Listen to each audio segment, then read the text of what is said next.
Aujourd'hui, le traitement des données, c'est un élément clé du développement d'une entreprise. Pour que vous puissiez gérer la paye, pour que vous puissiez gérer vos ventes, et ça requiert effectivement des moyens pour pouvoir se réaliser de manière optimale. Les centres de données, c'est aussi des moyens logistiques et des équipements qui sont nécessaires pour le stockage et pour le traitement des données des entreprises.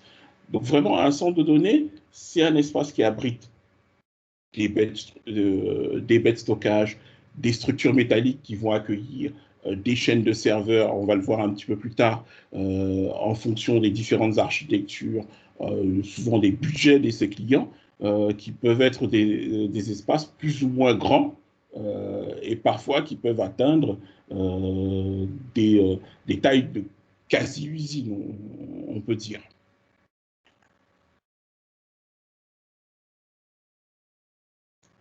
Alors, un centre de données, on va parler de serveurs, de racks, de switch, c'est énergivore, donc énormément consommateur d'énergie.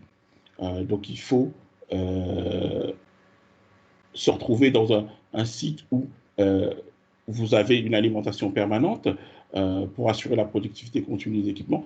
L'infrastructure IT dans un data center représente plus de la moitié de la consommation énergétique. Le reste est pris par des éléments comme la climatisation, par exemple. Et en cas de panne du réseau électrique dans un data center, vous devez, pour les data centers aux normes, avoir un réseau électrique de secours capable de prendre le relais.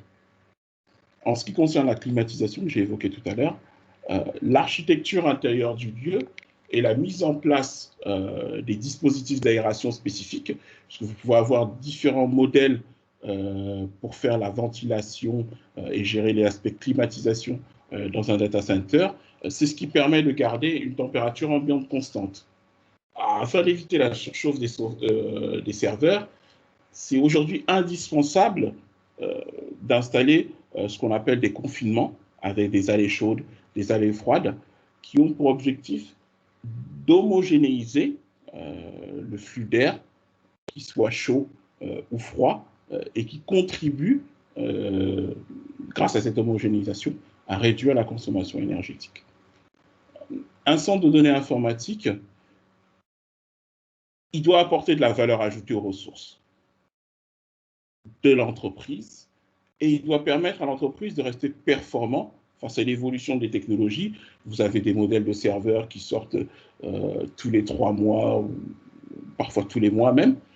Donc le centre de données doit vraiment être à la pointe de la technologie et tout le temps up-to-date. Alors, pour ceux qui n'ont jamais vu un data center ou un centre de données informatique, qu'est-ce que c'est? C'est typiquement ce que certains vont appeler la salle informatique. Donc ça peut être une très petite salle, comme vous allez le voir sur l'image en haut à gauche de l'écran. Ça peut être une salle moyenne. Vous allez retrouver différents types d'architecture avec parfois ce qu'on appelle aujourd'hui des micro-data centers.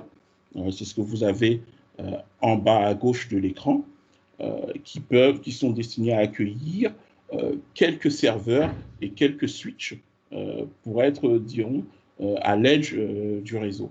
Vous allez avoir également, pour certains sites ou pour certains besoins spécifiques, par exemple des manifestations temporaires, vous allez avoir parfois des data centers qui sont construits dans les containers, et donc qui sont mobiles, qu'on est capable de déplacer d'un lieu. Certains de ces équipements en container servent également dans des scénarios de plans de reprise et plans de continuité d'activité. Vous avez également, Microsoft nous a présenté il y a quelques mois, le premier data center immergé. C'est ce que vous avez en haut à l'extrême droite de l'écran. Ce data center-là a été immergé à plusieurs centaines de mètres sous l'eau et il fonctionne. Et il est capable d'opérer des données. Alors, quand tout à l'heure, je vous parlais de data centers qui peuvent être gigantesques et qui peuvent atteindre des tailles faramineuses, vous avez l'image en bas à droite, c'est un data center de Microsoft. Vous pouvez voir la taille, c'est carrément une usine sur plusieurs hectares. Je vais prendre quelques questions. Si vous avez des questions sur la définition du data center.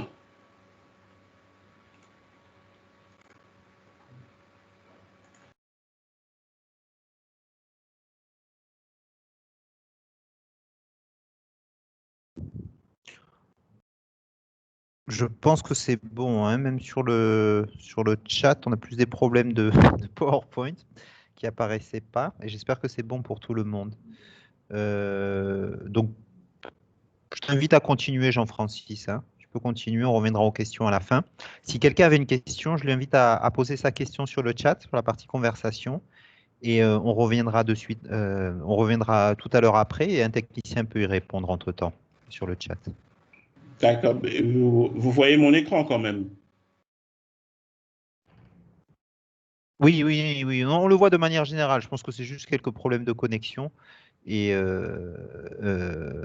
ça va réapparaître pour eux, hein. Si vous avez rencontré ce problème, tout simplement, le mieux, c'est de déconnecter, de se reconnecter pour relancer la connexion, vu qu'il y a eu peut-être eu un couac pour l'affichage de la présentation du fait de problèmes de connexion. Voilà.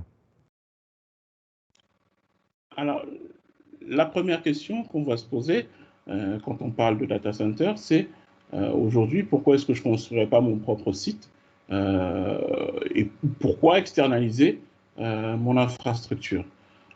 Alors aujourd'hui, il y a un nombre croissant d'organisations qui ont préféré opter pour l'externalisation de leur infrastructure informatique et réseau.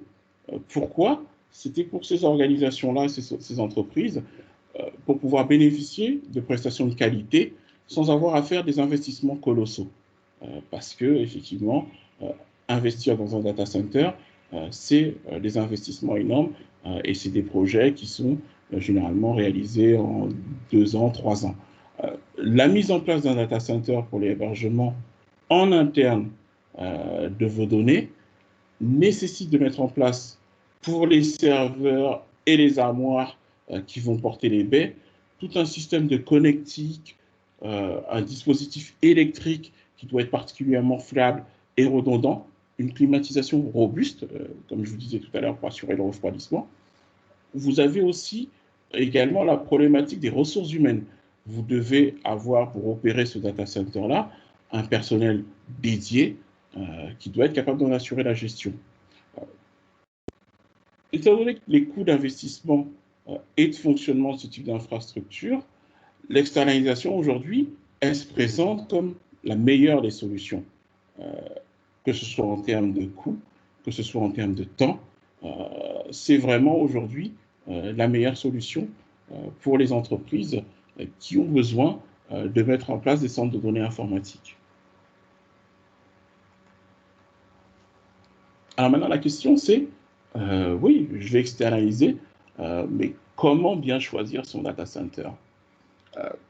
On va dire, à l'heure où tout le monde est connecté, tout est connecté, héberger les données dans le cloud sur un serveur externe, c'est aujourd'hui une nécessité évidente pour grand nombre d'entreprises. Alors non seulement c'est une solution qui permet d'économiser plusieurs centaines de millions, parfois milliards en ressources informatiques pour les très grands groupes, mais en plus, c'est une solution qui rend vos données facilement accessibles et qui, par leur accessibilité, contribuent à un meilleur environnement collaboratif. Si depuis mon mobile, je peux accéder à un document en étant à 400 km du bureau, ça, c'est un avantage. Et bien entendu, pour que tous ces avantages-là soient des bénéfices, il faut bien choisir son data center.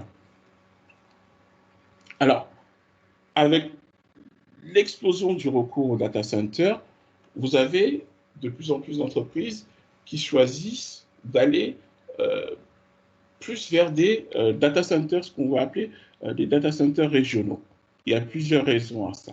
La première des raisons, c'est que choisir un centre de données, un data center régional, on va dire, plus proche de chez lui, ça permet d'avoir une meilleure mainmise sur son système. Si votre centre de données est à proximité, il est plus facile pour votre responsable informatique, pour son équipe, de se rendre fréquemment sur place et aussi derrière de tisser une relation avec le prestataire, parce que c'est important de toujours avoir des bonnes relations avec vos prestataires, ce qui fait qu'en cas de souci, la résolution des problèmes, elle se fait naturellement, plus facilement. Parce que c'est pas parce que vous allez héberger vos équipements dans un data center que ça va tout d'un coup faire disparaître 100% de vos problèmes.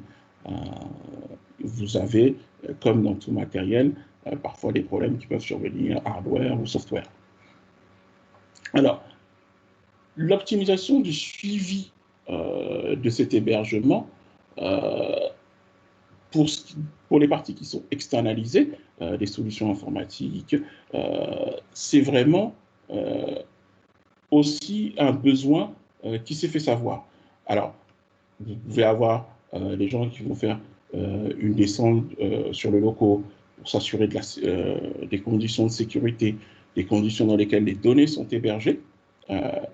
Et vraiment, la disponibilité des données, comme je disais tout à l'heure, ça figure vraiment parmi les avantages. Pourquoi? Parce que vous avez sur la partie réseau, si vous avez un data center à proximité, vous avez de meilleurs temps de latence pour l'accès à vos applications informatiques. Et ça, c'est vraiment un paramètre clé, par exemple, dans les scénarios de réplication, de reprise d'activité, où vous allez avoir besoin d'accéder à un gros volume de données ou de faire de la récupération d'un gros volume de données comparativement à si vous aviez votre data center hébergé dans un pays étranger, par exemple. Alors, quels sont les critères? On va prendre quelques critères pour bien choisir un data center. Alors, moi, j'ai mis en premier la localisation. Pourquoi? Parce que l'emplacement, c'est l'un des critères qu'on va regarder en premier si vous devez être amené à vous rendre fréquemment sur ce lieu pour pouvoir, que ce soit tester des nouvelles solutions, tester des scénarios de reprise d'activité, par exemple, il faut que ce soit un site accessible. Si vous avez un data center à 6000 km et que vous devez organiser une mission avec 3 semaines de déplacement, à chaque fois vous devez vous y rendre, c'est moins facile à gérer. Le second paramètre, c'est la neutralité. Alors, vous allez me dire, la neutralité, c'est quoi? Un data center non neutre, c'est un data center qui appartient généralement à un opérateur mobile, un opérateur fixe. Et le plus souvent, dans notre zone géographique encore plus, vous allez retrouver dans ces data centers très peu de possibilités de choisir l'opérateur de connectivité avec lequel vous allez pouvoir travailler, ce qui pose des problèmes de concurrence, ce qui pose des problèmes de diversité. Si vous, par exemple, vous voulez, dans votre plan, faire de la diversité de connectivité pour renforcer votre résilience, ça c'est un paramètre. Donc, pour moi aujourd'hui, choisir un site, il faut qu'il soit neutre. Il faut qu'il ne soit pas opérateur et qu'il puisse vous donner la totale liberté de choisir l'opérateur de connectivité avec lequel vous voulez travailler. Ça, c'est très important. Ensuite, on va parler du prix. Moi, je n'aime pas vraiment prendre cela comme un critère, mais c'est aujourd'hui un critère. On a tous un budget à respecter, on a tous des paramètres de coût à prendre en compte, mais il faut faire très attention. Il ne faut pas tomber dans le piège du moins cher. Donc, il faut comparer le coût, mais à prestation égale.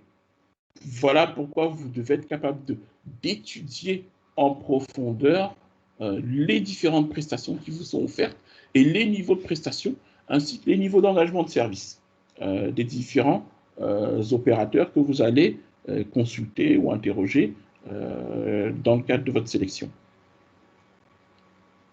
Le dernier facteur, est pour moi le plus important, tiers, qui pour moi veut dire sécurité le plus souvent.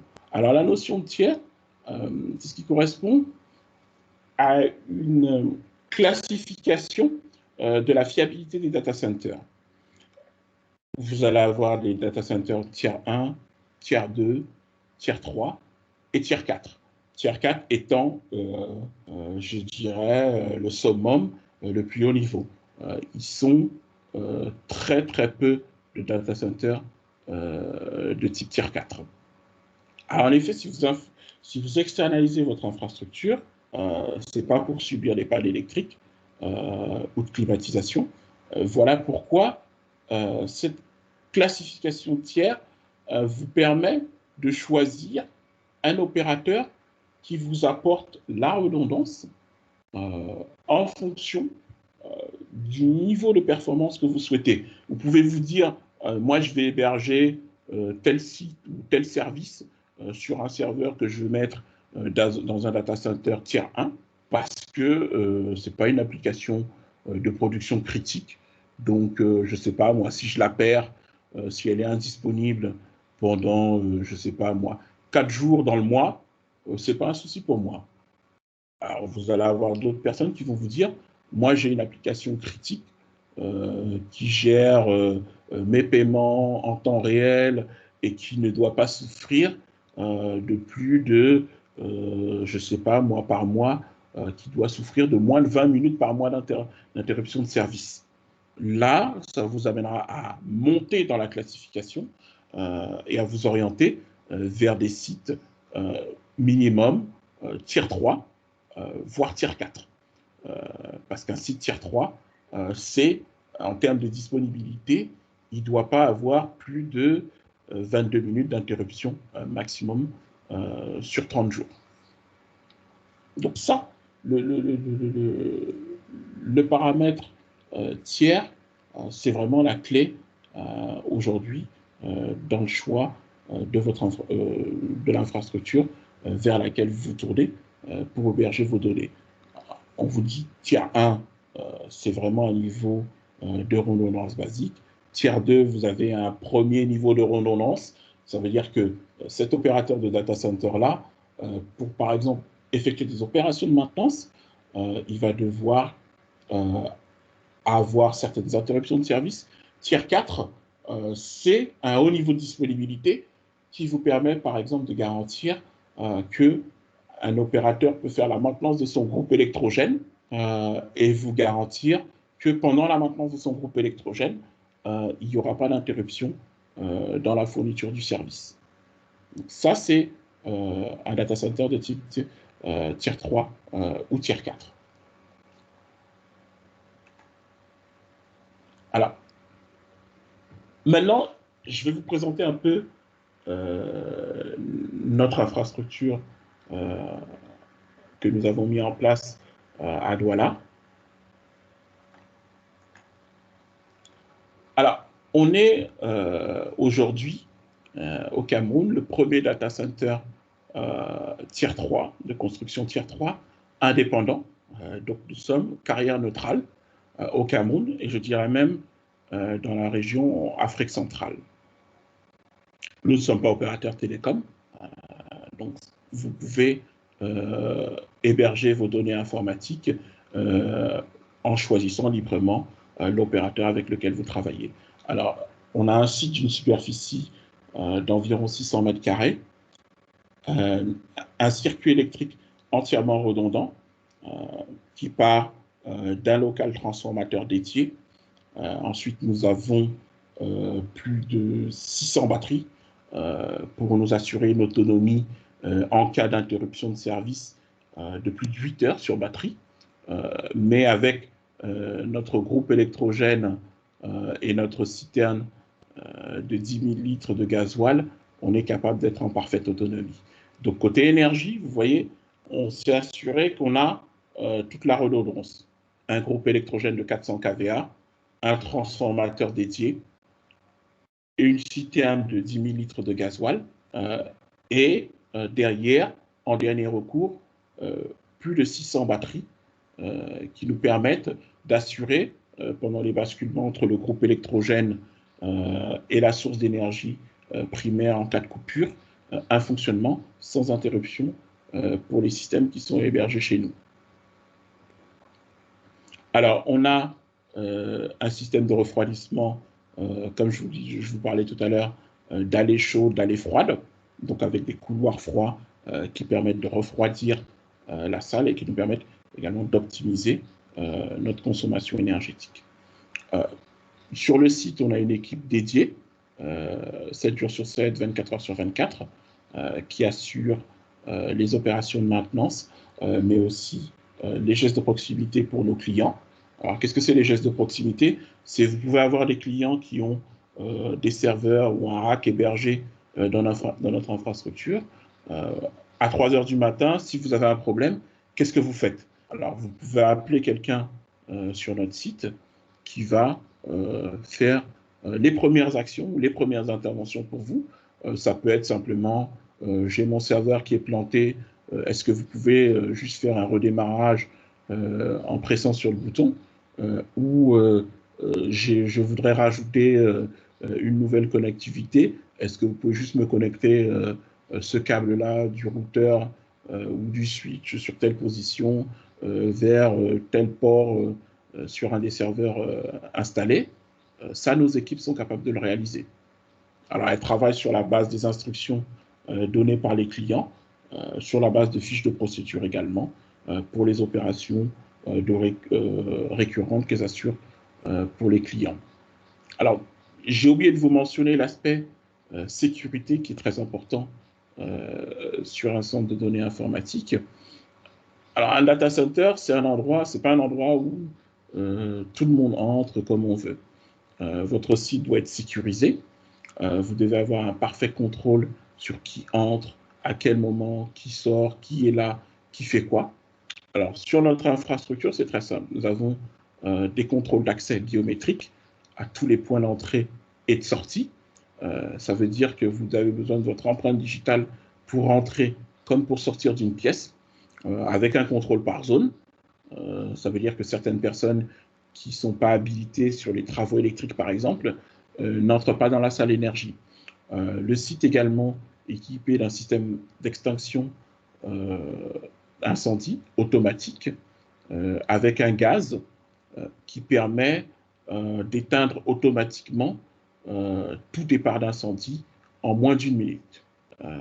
Ça, c'est vraiment important et ça nous permet d'intervenir grâce au gaz sans dommage sur les équipements, puisqu'il n'y a pas de pulvérisation d'eau. Voilà un peu ce que je peux dire en gros sur l'infrastructure. Comme je vous disais, c'est un site hautement disponible, accessible 24 sur 24, 7 jours sur 7. Vous avez un système de sécurité avec des caméras de surveillance à différents points, une redondance complète des chaînes électriques et froid, puisque nous avons 2 climatiseurs qui fonctionnent en active stand-by.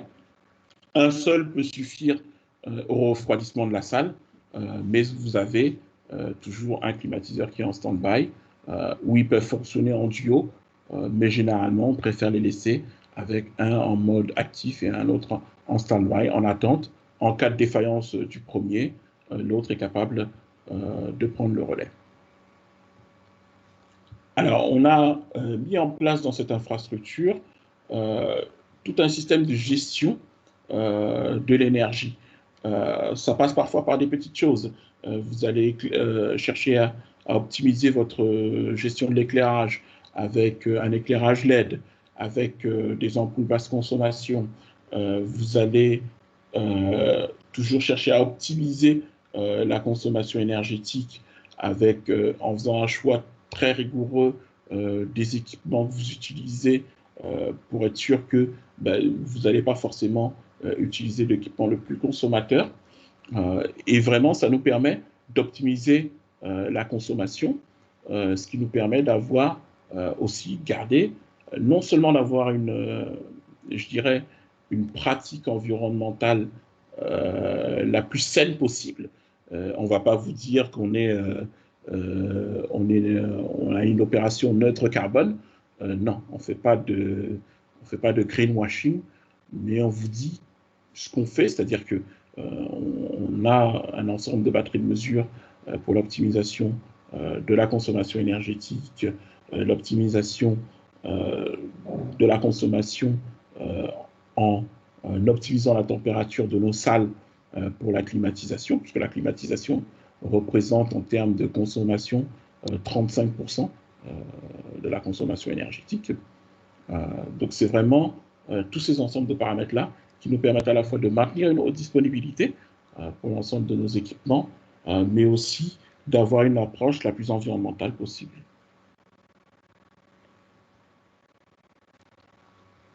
Alors, aujourd'hui, on a sur ce site, on est capable d'offrir des espaces d'hébergement, que ce soit l'hébergement d'un routeur, l'hébergement d'un firewall, l'hébergement d'un rack complet, fournir des services de serveurs dédiés. On est capable d'opérer des services réseau d'interconnexion privative. On est capable de vous créer une salle dédiée. On est capable de vous mettre à disposition une cage dédiée. On assure également, puisque c'est important de le voir, parce qu'il ne suffit pas seulement de tout confier à un prestataire en disant il a un data center, il a la climatisation, il a un groupe électrogène.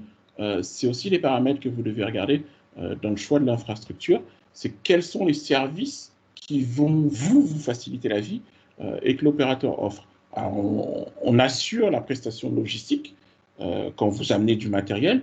Donc, on fait la réception, on fait le transfert d'équipement. On peut assurer pour vous le rackage et l'électrification, la connectivité. Et on fait vraiment toute la partie accompagnement à la mise en place de votre infrastructure. Et bien évidemment, comme je vous disais tout à l'heure, on assure des services de proximité avec nos prestations Hands on Eyes, où on est vraiment vos mains et vos yeux sur l'infrastructure sur place.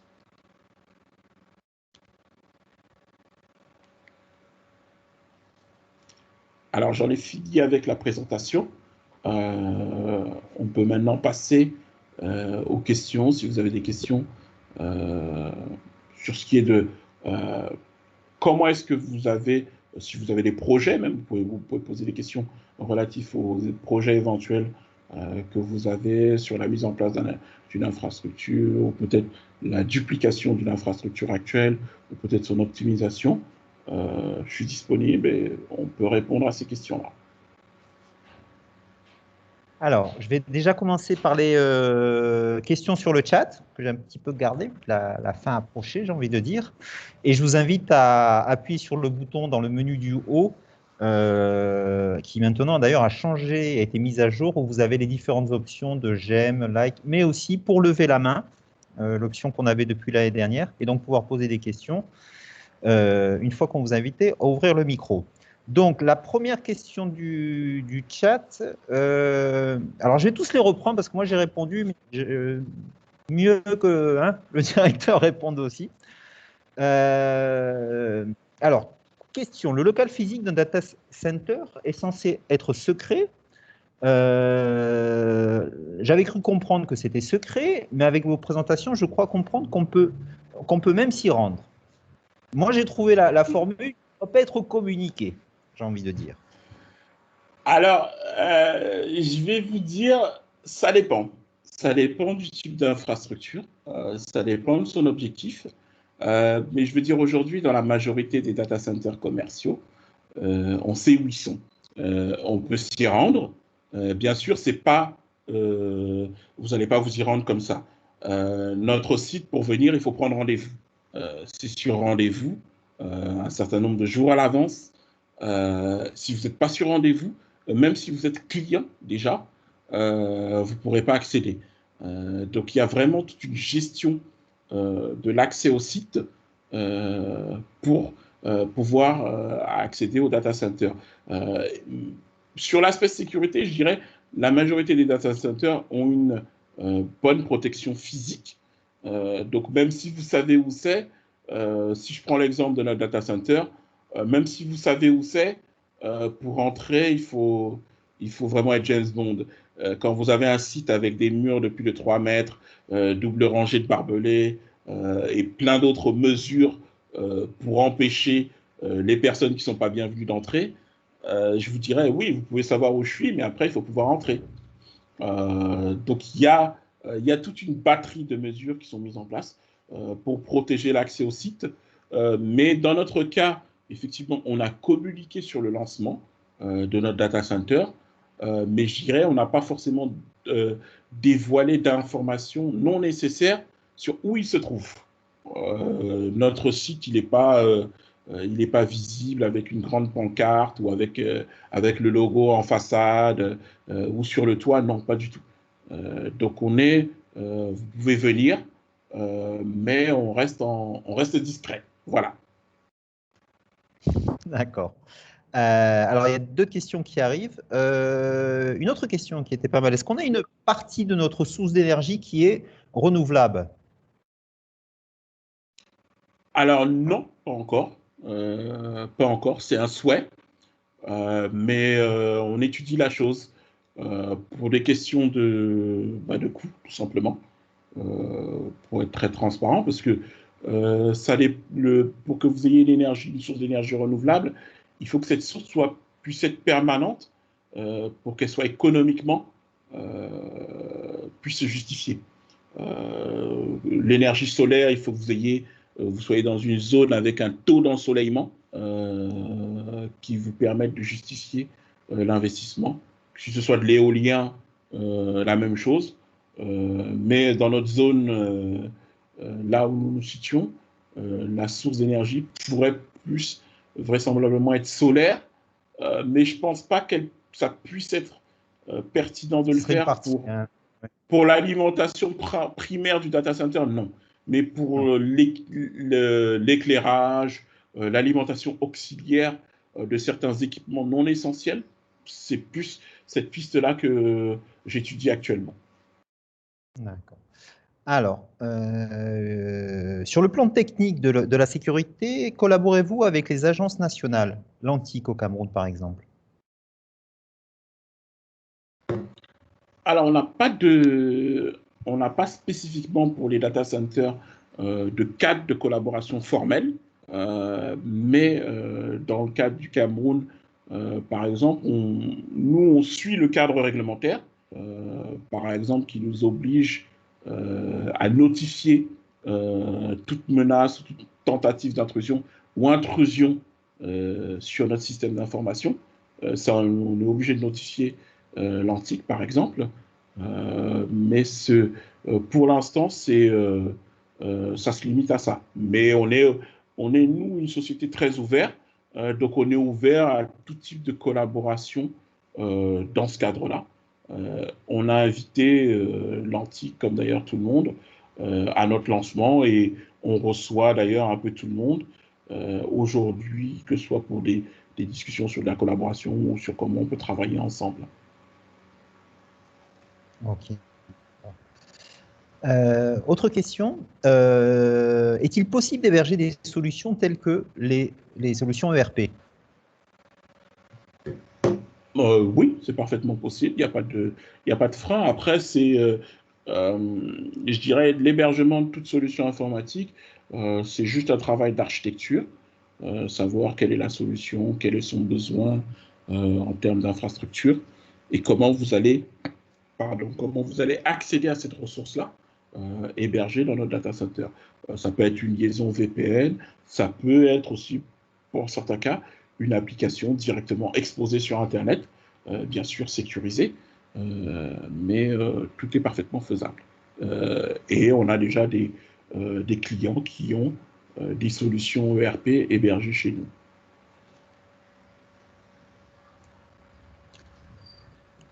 Alors, L'autre question, c'était sur le nombre de data centers que possède ST Digital. Ça, on n'en a qu'un. Ça, je pense que j'ai déjà répondu sur le chat. On peut rester là-dessus. Pour l'instant. Pour l'instant, oui, et en touchant du bois, bien évidemment. Jean-Francis. Autre question. Ne pensez-vous pas qu'avec la mauvaise qualité de la connexion Internet au Cameroun, sauvegarder les données d'une entreprise sur le cloud est une opération risquée? C'est un peu la question de base, j'ai envie de dire, Jean-Francis. Si je peux me permettre. Non, moi, j'ai une réponse en deux sur ça. Moi, personnellement, je pense qu'il y a eu une grosse amélioration sur la qualité de la connectivité au cours des, je dirais, 10 dernières années. Il y a eu vraiment, il faut le reconnaître, il y a eu une grosse amélioration sur la disponibilité des câbles sous-marins.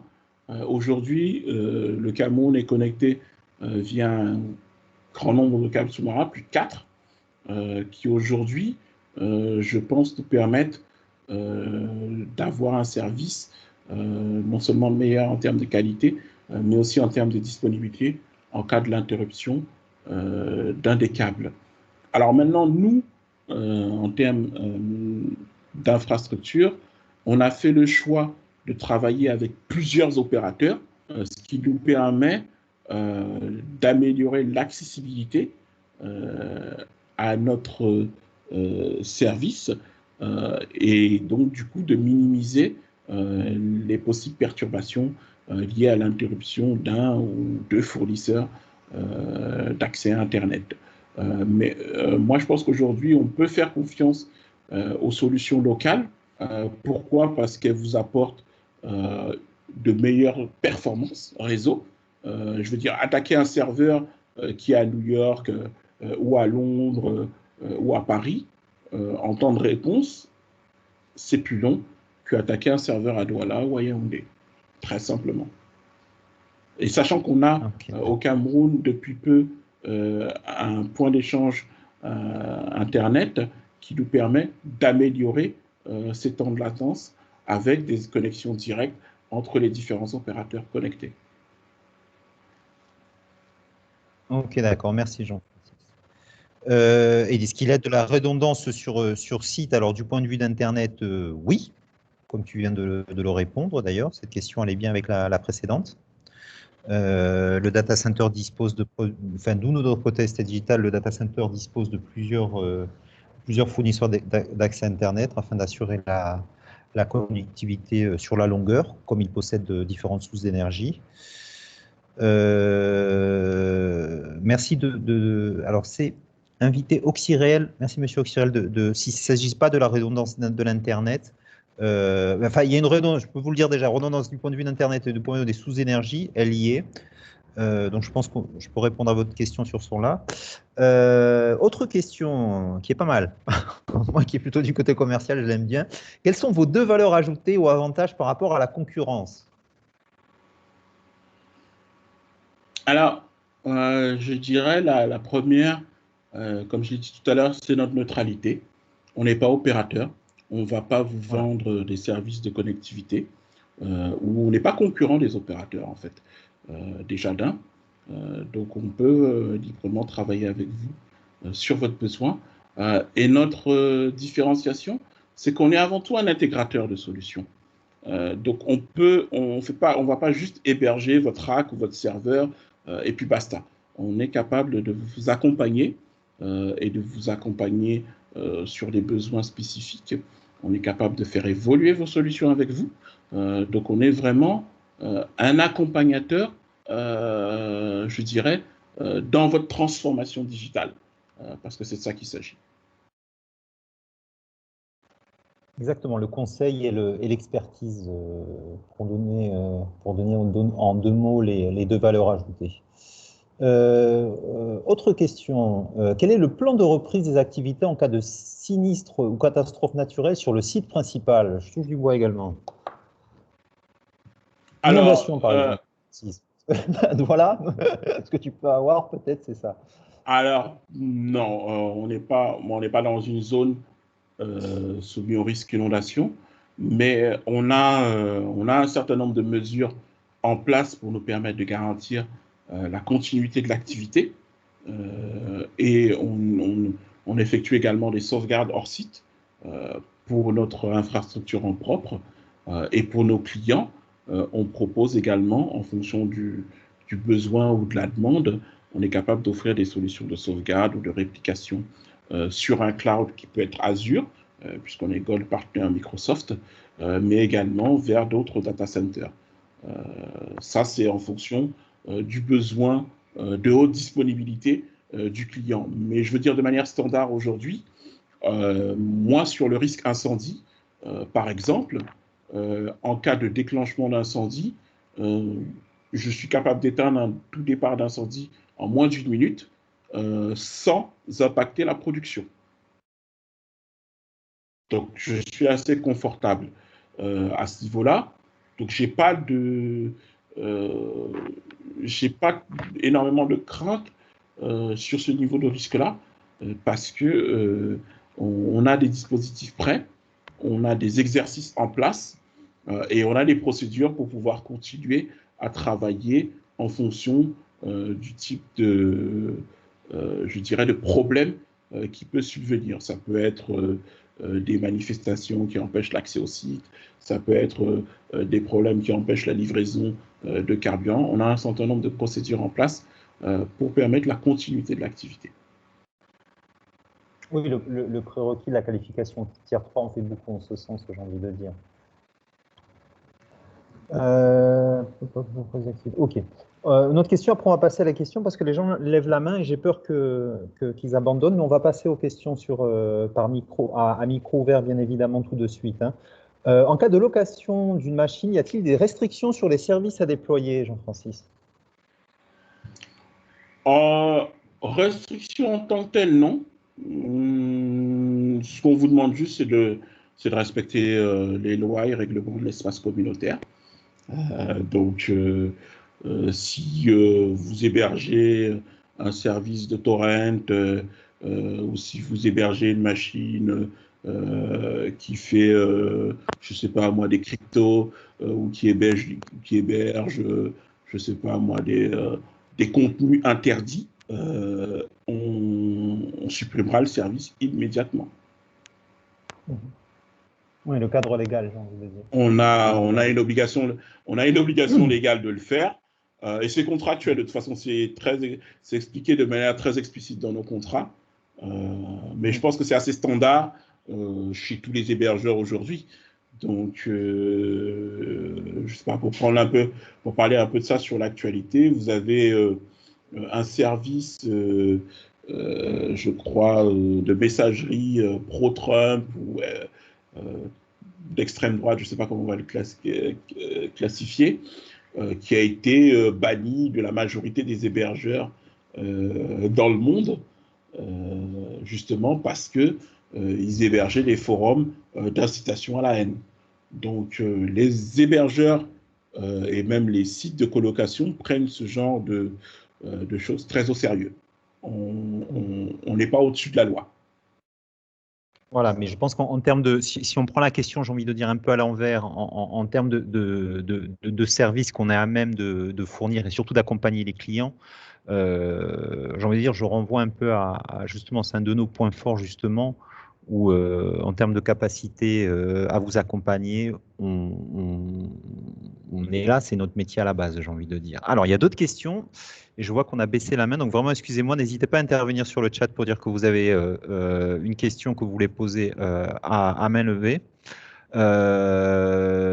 Quelles sont les deux raisons pour lesquelles la plupart des PME vous contactent? Existe-t-il un système pour simuler le coût? Sinon, quelle est la procédure? Bon, Jean-Francis, je te laisse répondre. Je dirais les sociétés nous contactent pour diverses raisons, mais je pense qu'aujourd'hui, de manière très simple, comme j'expliquais dans la présentation au début, la majorité des gens, ils veulent plus gérer l'informatique parce que ça coûte cher. Vous avez un Proliant, il faut le maintenir à jour, il faut gérer les problèmes énergie, il faut gérer les spares, il faut gérer. Donc les gens, ils essayent de pousser ce problème-là chez le prestataire pour n'avoir qu'à gérer la couche applicative. Donc, c'est vraiment, on débarrasse des problèmes de l'infrastructure. L'énergie étant un gros problème, beaucoup de gens ne veulent plus avoir à gérer de je dois m'occuper du groupe électrogène, je dois m'occuper de son rechargement, je dois m'occuper de la climatisation. C'est un métier. Et donc, c'est la principale raison pour laquelle les sociétés nous contactent. Alors, comment est-ce que vous pouvez avoir… C'est le parallèle avec la banque, j'ai envie de dire, Jean-Francis. Effectivement, c'est le passage, les données étant une valeur inestimable depuis une dizaine d'années. Le data center représente un peu la banque avec tous les services en termes de sécurité, en termes de gestion de ce capital. Et a fortiori, bien évidemment, mais comme pour les banques, je suppose, il y a peut-être des siècles, j'ai envie de dire, les gens se posaient la question, ou il y a encore quelques décennies, de savoir, mais pourquoi je ne garde pas ça sous mon matelas? C'est un peu ça, c'est vraiment ça comme ça qu'il faut le prendre, quoi. Il faut, bien évidemment, si on a l'argent sous le matelas, il faut peut-être mettre une serrure à la porte de la chambre, faire plus attention, ou peut-être aux éventuels dégâts des eaux qu'on peut avoir, parce que là, c'est la cagnotte qui va être affectée, et pas seulement le matelas ou le lit à changer. Etc., etc. C'est un peu cela aussi qui se cache un peu derrière, j'ai envie de dire, comme d'habitude. Ok, on va passer à la question orale, parce que sinon on va la perdre. C'est Monsieur Ruffin de Anak Gabon, à qui j'invite d'ouvrir son micro pour poser sa question oralement. Ok, merci beaucoup. Je suis Ruffin Badinga. Vous m'entendez? Oui, très bien. Ok, comme je disais, je suis Ruffin Badinga, ingénieur informaticien à l'ANAC Gabon, précisément dans le domaine de la gestion civile. Alors, pas une…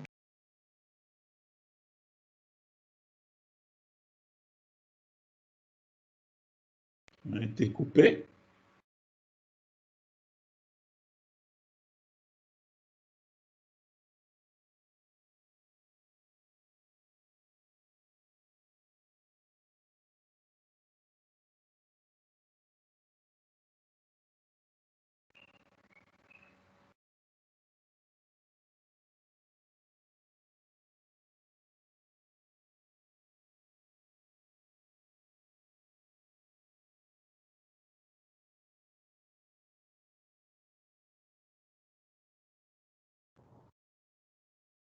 Monsieur Ruffin, je vous invite à réactiver votre micro.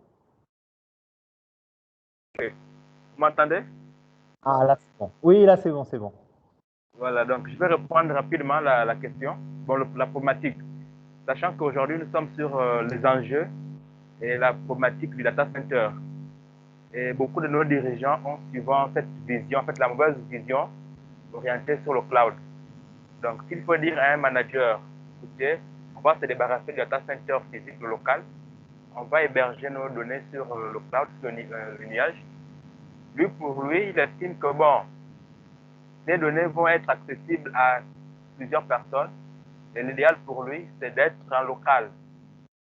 Et l'action de savoir comment nous, en tant qu'IT, à mettre en place une politique pour encourager ces leaders, ces managers qui ont toujours cette vision, cette réflexion en disant que le data center, c'est bien la disponibilité de ce service, mais les données sont disponibles, donc les données sont visibles à ceux-là qui administrent le data center. Contrairement quand c'est en local. Voici un peu la situation. Je ne sais pas si c'était clair dans ma préoccupation. Merci.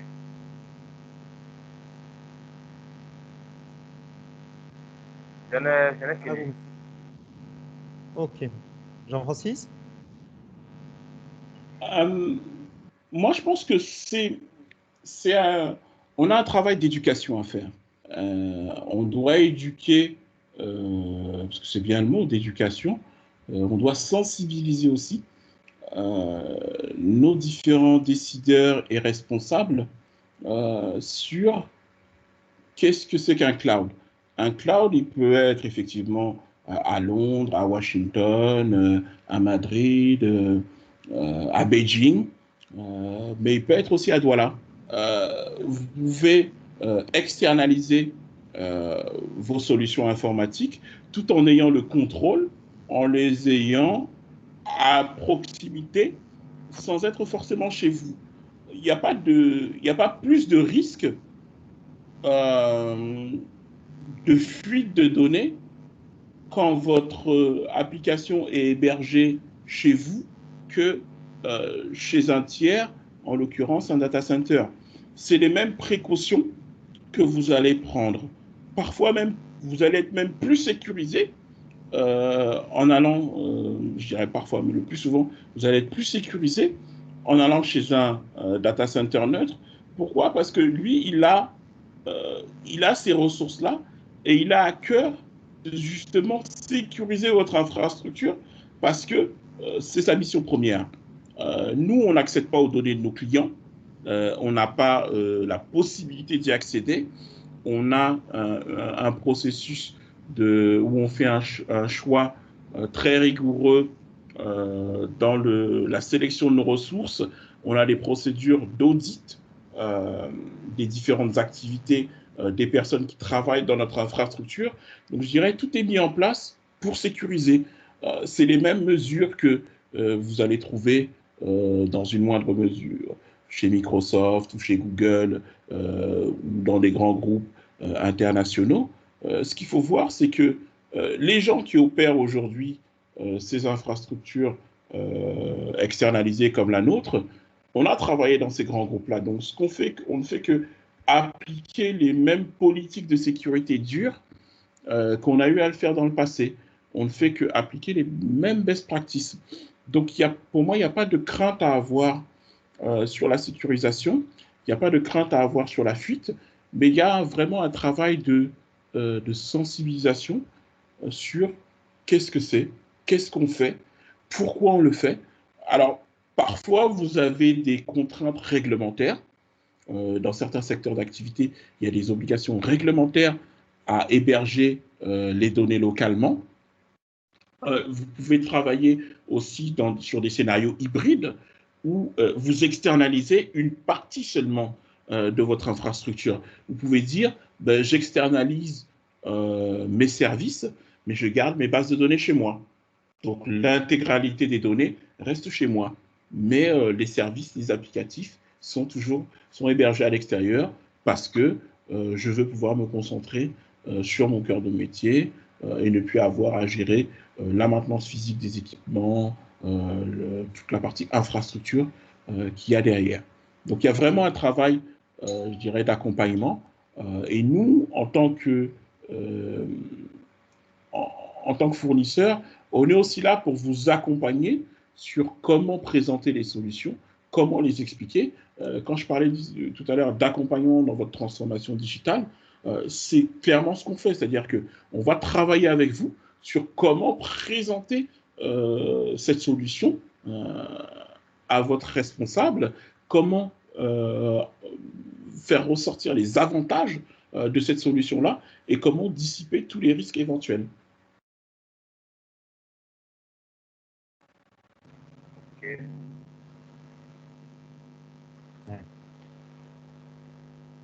Ok, c'est noté. Je crois que tout a été dit. C'est une question en fait d'éducation. Ok, merci. Je vous en prie. Alors, on a une autre question sur le chat. Oui. Commun des mortels. Ah oui, les non-informaticiens. Alors, pour les non-tech, hein, tout simplement, on a l'impression qu'un data center peut réduire l'emploi des informaticiens dans les structures. Qu'en dites-vous? Reconvertis, plutôt. Je dirais non. Sous-traitance, un peu, hein, c'est le phénomène de sous-traitance, finalement, quoi. Je dirais non, pas forcément.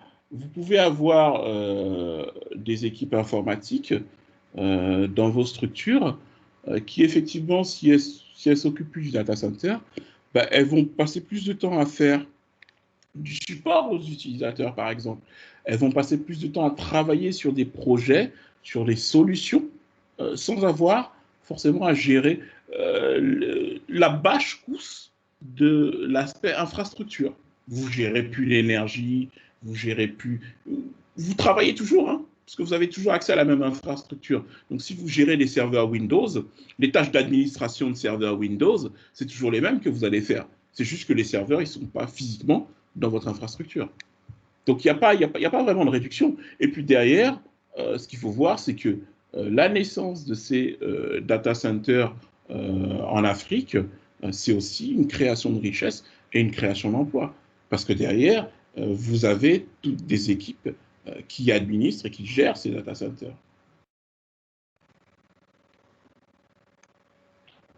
Effectivement. Il faut voir aussi le côté où ce type de choix, quelles conséquences ça a pour l'activité de l'entreprise, quoi. Un IT qui est principalement dédié à ce qui peut être délégué dans un data center versus une équipe qui a délégué cette tâche dans un data center, effectivement, les ouvertures, les possibilités sur un département tel que l'IT qui est en pleine transition, on peut le dire, quelles conséquences ça va avoir pour l'entreprise à moyen long terme, quoi. Je pense qu'au niveau des banques, en termes de services en ligne, par exemple, qui pas forcément, enfin, qui voilà, en parallèle, en rapport un peu avec le cloud et le data center, c'est des choses qu'eux-mêmes ont constatées, où la question est passée de cette question-là, effectivement, est-ce que c'est pas mieux de ces questions qu'on a déjà abordées, est-ce que c'est pas mieux de garder nos données du point de vue de la sécurité, est-ce que c'est pas mieux, enfin pas forcément pour garder les emplois, mais est-ce que cela a pas trop de conséquences d'un point de vue des ressources humaines? Et très vite, le discours change du fait que, effectivement, les banques qui ont pris le pas ont développé des services annexes, ont fait d'autres choses, et puis très vite, vous voyez que le discours, la problématique change, en fait. Et là, on est plutôt dans un rapport concurrentiel avec nos concurrents, tout simplement, du service proposé, quoi. Je pense que la réelle question, et les questions à se poser vis-à-vis de ces services-là, et de se dire, OK, d'accord, si je peux déléguer, cela veut dire que je vais pouvoir faire autre chose. D'accord ? Si je peux déléguer, c'est que je renvoie des spécialistes. Par exemple, le service client est généralement sous-traité délégué. Pourquoi ? Parce que vous partez du principe que moi, mon métier, c'est de faire de la banque, c'est être un industriel, c'est pas faire du service client. Il y a des entreprises qui le font très bien, avec des opérateurs qui vont travailler avec vous pendant 2-3 ans, qui vont répondre au téléphone à votre place sur des problématiques comme si c'était votre société. Effectivement, dans 2-3 ans, ils feront autre chose. Et effectivement, ce n'est pas vos véritables employés, quoi. Mais vous avez, quand vous appelez des services clients, c'est la réalité. Vous appelez des call centers qui… c'est des choix à un moment. Et c'est des réalités qui arrivent, et je pense que c'est des vraies questions à se poser. C'est pas une question tantôt de perte d'emploi, c'est une question de reconversion, en fait, de qu'est-ce qu'on fait plus tard, comment on s'adapte à ce qui est fait aujourd'hui, quoi. Voilà. D'autres questions peut-être à micro ouvert? Je vous invite à lever la main. Ou sinon, je vois qu'il est 17h10, 12, je pense qu'on a fait un peu le tour.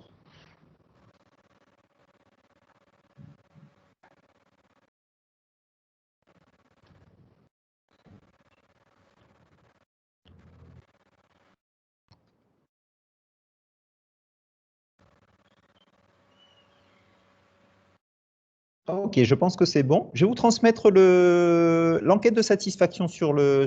Ah, si, pardon, excusez-moi, bien évidemment. Oui, Walter, je vois votre main levée. Je vous invite à ouvrir le micro pour prendre la parole et poser votre question. D'accord, parfait. J'ai une de mes questions qui est passée à la trappe dans le chat.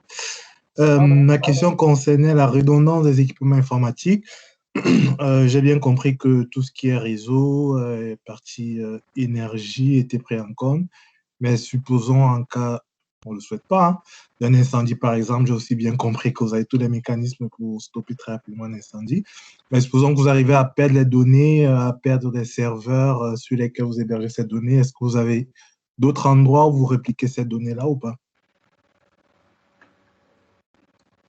Alors, ça dépend du scénario. Ce qu'il faut bien comprendre, c'est euh, comment est architecturée votre solution, sur quel type de service vous êtes.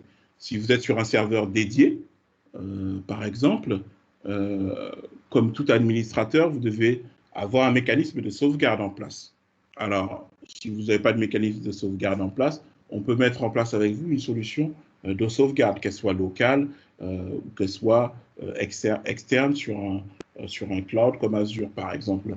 Mais vraiment, ça dépend du type de scénario. Il n'y a pas de solution automatique qui va forcément faire le backup de l'intégralité du data center. Ça n'existe pas. Il y a vraiment, en fonction du besoin que vous exprimez et que vous avez, une solution qui est mise en place. Vous avez des gens qui n'ont pas forcément besoin ou qui n'estiment pas le besoin de haute disponibilité ou d'avoir ces sauvegardes ou ces réplications qui sont faites, parce que c'est un choix. Ce qu'il faut voir aussi, c'est que euh, ces sauvegardes-là, elles ont un coût, parce que c'est toujours un service. Donc, le niveau de sauvegarde et de réplication et de reprise en cas de sinistre que vous pouvez avoir sont en fonction de ce que vous êtes prêt à investir. C'est la même chose que vous allez avoir dans votre propre infrastructure chez vous. Le fait d'avoir un data center neutre ne fait pas apparaître forcément une nouvelle solution automatique qui va résoudre automatiquement ces problématiques-là. Mais c'est pour ça que je disais on est nous, en tant qu'intégrateurs, accompagnateurs de nos clients, pour les conseiller et leur proposer la solution la plus adaptée en fonction de leurs besoins. J'espère avoir répondu à la question.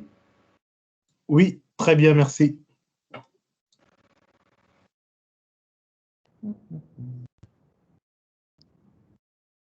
Ok, donc c'est l'enregistrement. L'enregistrement sera disponible sur notre chaîne YouTube dans les Il y a une prochains. question Il n'y a pas une question Oui. dans le chat?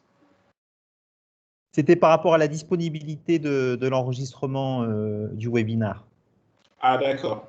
Alors, Je vais mettre d'ailleurs le lien de la playlist regroupant les précédents webinaires à titre indicatif, et c'est sur celle-ci que sera disposé effectivement le webinaire de cette semaine. et on pourra également partager la présentation. Il y a d'autres slides juste après pour ceux qui veulent avoir un petit peu plus de détails sur notre offre de service. Et bien évidemment, je suis disponible pour répondre par email aux questions ou aux interrogations que vous pouvez avoir. Il n'y a pas de souci. Indiquez ton email aussi. Voilà. Pour toute question, requête, nous allons vous mettre nos emails dans le chat également. st.digital. Voilà, bravo, je fais une faute à mon prénom.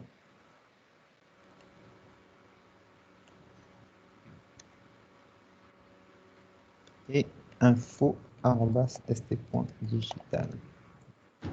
Ah, on a oublié de mentionner qu'on a aussi une vidéo de présentation de notre data center où vous pouvez, entre guillemets, faire une petite visite virtuelle avec moi comme guide. La vidéo est disponible sur YouTube, c'est bien ça, Jean-Philippe? Exactement, je vais mettre le lien de la playlist dédiée au data center qui regroupe des vidéos des événements, de l'événement qui a eu lieu à Douala. Donc vous retrouverez les inputs du directeur général Anthony Samé et du directeur commercial et marketing Joël Lépée, en plus de effectivement cette vidéo qui a été enregistrée précédemment et où vous pourrez voir donc un peu visiter de manière un peu virtuelle, de manière un peu détournée quand même, c'est pas trop précis, pour les réseaux évoqués antérieurement. Le data center de ST Digital au Cameroun. Voilà, la playlist.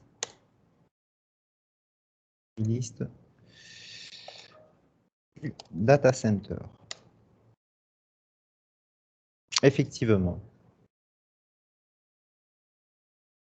Ah, je crois que c'est bon. Non, mais ça, c'est... Ok, je pense on a fait le tour.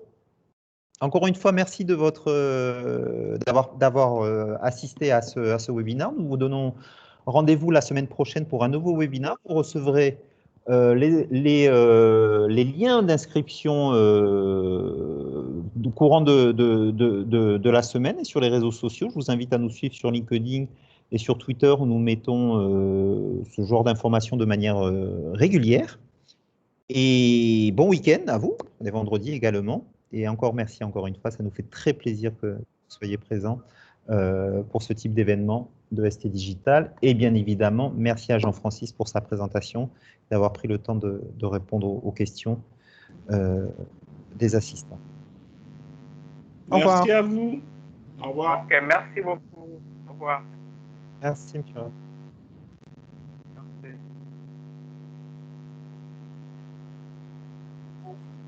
Merci.